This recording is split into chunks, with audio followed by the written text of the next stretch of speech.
Good morning, all. So today we are going to the new topic, which is what we call the gravitation. So what is the gravitational force? Any objects which is having zero mass, non-zero mass, and if they are kept at the distance, there is an attractive force between together. Both of them get attracted towards. That means they starts moving towards. But we know Earth, and here is an apple, and we know that this Earth is not going to move towards the apple. We haven't seen, but both apply an equal force of attraction. So which one will accelerate more? Is it the Earth will move or will the apple move? By Newton's law, we know the force applied is the product of mass and acceleration. That means acceleration is equal to force by mass. In other words, acceleration is inversely proportional to mass. That means the mass is more, the acceleration will be lesser. Here you know the mass of Earth is much more bigger and bigger and bigger than the mass of apple. So we can say the acceleration of apple will be higher because the mass of apple is low. So that's why we can see the apple moving towards the Earth. And this force of attraction is having a theoretical part behind this, which is what we call the universal law of gravitation. Suppose there are two objects, namely A and B, and they are having different masses and they are kept between a distance d. Forget not, they are having different masses, namely m1 and m2. We are simply taking two different masses. Here a bigger object and smaller object. So mass of one is bigger than the mass of the second one. And regarding to the law of gravitation, we say that every object in the universe attract each other, and there is a force which is directly proportional to the product of their masses and inversely proportional to the square of the distance between them. So that means force is directly proportional to the product of their masses, m1 into m2, and also force is inversely proportional to the square of the distance between them. If I combining together these two equations, you will get force is directly proportional to m1 into m2 by d2. Means mass higher है तो force ज़्यादा होगा, उसका distance higher है तो force कम होगा. Okay, that is the meaning of this one. So anyhow, the product of their masses and the distance between them, that is d2 d square. So it depends upon these two factors. If you are bringing that to an equation, you have to multiply by g, which is g is a constant, and this g is also called a universal gravitational constant. So you will get an equation from this one. G is equal to F into d square the whole divided by m1 into m2. Lord Henry Cavendish, by using a torsion balance, he formulated the value of G, and it came up to 6.673 into 10 raised to minus 11. What about the unit of this gravitation? The unit of force is Newton, unit of distance is meter, so meter square, and mass is kilogram, therefore divided by kilogram square, that means kilogram raised to minus 2. So this formula you have to study by heart. So this is what we call the universal gravitational constant. Next one, you may be familiar regarding free fall. You can see here a skydiver diving down. He is falling very freely without any force other than the gravitational force. That means only the gravitational force is there on him. Once Galileo, he done an experiment from Pisa Tower. He dropped two objects of different masses, and he noticed that both of them are hitting the ground at the same time. Here you can see a watermelon and a small another object. They are brought together, they are dropped together. Here you can see very clearly that both of them reach the ground at exactly at the same time. That means, see here one more experiment I will show you. Here inside a moon, one astronaut is dropping down a hammer and a feather, but both of them are touching the ground exactly at the same time. What does it mean? One more thing. Here again a boy, he is dropping down a stone. So initially the stone is at rest. So we can see the initial velocity vi will be 0, and the time ti, that is also 0 seconds. Now when he is dropping down the stone, just before the stone reaches the ground, the final velocity is marked as Vf and the time taken is t, and the distance between them is d. It is marked as d. So when we are calculating this one, the initial velocity Vi is given as 0 and the distance is d. Now we can see it is accelerating.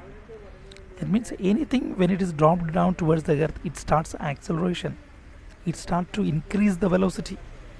And now this is what we call the acceleration due to gravity small letter g.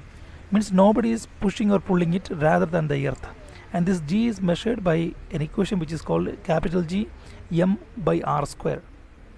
If you're taking m as the mass of the earth and r as the radius of the earth, we can find the measurement of small letter g. While giving this towards the last, we will get it as 9.8 meter per second square. That means acceleration due to gravity हमेशा एक constant रहेगा. It is not depending upon the mass. वो mass का ऊपर depend नहीं करता है. कोई भी चीज़ का gravitational acceleration जो होता है वो हमेशा एक ही होता है, constant होता है, 9.8 भी होगा. Here you can see a boy, he is dropping a stone and a paper downside.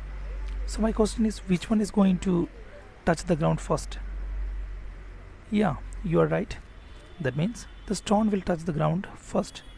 Thereafter, the paper will be touching the ground. But see, if he is squishing the paper and dropping it down, you can do this in your home itself and check it up. You can see that the stone and the paper which is crushed, both of them reached the ground at the same time. What does it mean? In the first experiment, we can see that it is coming very slowly. So this is depends upon the gravitational acceleration. Means दोनों का gravitational का acceleration जो है हमेशा बराबर ही होता है, चाहे वो mass अलग अलग हो. So first experiment क्यों ऐसा हुआ था? Because here you can see there is an air resistance. So when you crush the paper, the air resistance becomes 0 and both of them reach the ground exactly at the same time. Now next one, what is the difference between mass and weight? Are mass and weight the same thing? Is there any difference between these things? That's what we are going to study right now. Mass is called the amount of matter present in the object. कोई भी चीज़, कोई भी पदार्थ का अंदर जितना चीज़ पड़ा है उसका मास कहता है. Here two objects of the same thing is kept on different places. Will the mass be different? क्या दोनों का मास अलग अलग होगा? That means will the amount of matter in the object be different? दोनों का अंदर जो पड़ा हुआ चीज़ क्या अलग अलग होगा? बिल्कुल नहीं. दोनों के अंदर जितना भी मैटर उसका अंदर भरा है वो एक ही होता है, सेम होता है. Means if you are taking anything to anywhere, the matter inside that is not going to change. So here you can see the SI unit of mass is called kilogram. We will measure the mass in kilograms. That means if you are taking this object, you know, the greater the mass, the greater will be inertia. Mass जितना ज़्यादा होगा उतना inertia भी ज़्यादा. What is inertia? It's the tendency of an object to resist the change of state of motion. Now you can see what is weight. So क्या mass और weight दोनों में कुछ फ़र्क होता है? Yes, definitely. Now we are going to talk about weight. So key here, weight actually is the measure of gravitational pull on an object.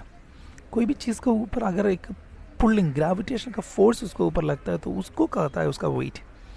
That means if you are taking two objects and placing them in two different places, चाहे एक तो moon पे रहता है वही चीज़ आप अर्थ का ऊपर भी रहता है, तो दोनों का ग्रेविटी अलग अलग होगा. मून का ग्रेविटी चाहे वो x ले लीजिएगा उसका दुगना होगा मास ग्रेविटी ऑफ अर्थ. सच में दुगना नहीं, 6 times it is, but simply we are taking x and 2x just to make you understand that both of them are having a different gravity. Okay, and now which will have the greater weight? The thing which is on the earth is having the greater weight because it is twice. Because why? The gravity is also twice. That's why. So वही पदार्थ अगर आपने moon के अंदर लेके गया तो उसका वेट बहुत कम लगेगा, लेकिन दोनों का मास बराबर है. ठीक है, वेट में कुछ फ़र्क लगेगा लेकिन उसका अंदर का मास दोनों बराबर ही होता है. So here Newton's second law of motion says that the force acting on an object is the product of mass and acceleration. Here the acceleration is due to gravity, so we can replace a by g and we can write F is equal to m into g. Actually, what is the force here? This force of gravity, this force of attraction is what we call weight. So we can replace force by weight and we can write W is equal to mass into gravitation. So we can say the weight is the product of mass and gravitation. Now what is the SI unit of weight? I told you weight is actually the force itself. So उसका भी unit जो है Newton ही होगा. Newton will be the SI unit of weight also. So weight is directly proportional to mass. That means उसका mass जितना ज़्यादा होगा उतना ज़्यादा होगा उसका weight भी. Mass mass we can say it will be constant everywhere, whereas the weight, it depends upon the gravitation.